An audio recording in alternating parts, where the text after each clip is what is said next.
আমাকে দোকান না ভালো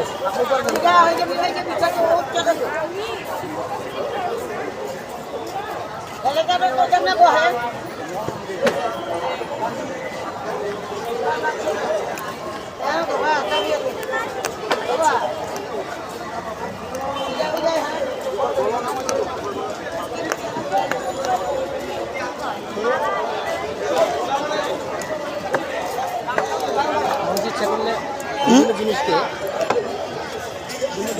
বিভিন্নভাবে উৎপাদন করে খেতে পারে। প্রথম যে আপনি ভুট্টা খেলেন আর এখন যে খাচ্ছেন এর ভিতরে তফাৎটা কি সেটা বলেন, কীরকম স্বাদ অনুভব করতেছেন? হুম, একটু জোরে কথা বলেন। কোনো কিছু ইউজ করা হয়নি, যার কারণে সচরাচর এরকম ভুট্টার মতো একটা মশলা ইউজ করা হয়েছে, যেটাকে আসলে ঝাল তাতে কি মনে হচ্ছে যে আপনার আগের চেয়ে এখনই খাবার চাহিদাটা বেশি? ও গুড, যদি যাক, এটা খেলে আসলে মানুষের আগ্রহ বাড়বে। ও আগেরটার চেয়ে এটা খেলে পরে মানুষের ভুট্টার প্রতি চাহিদাটা বাড়বেই।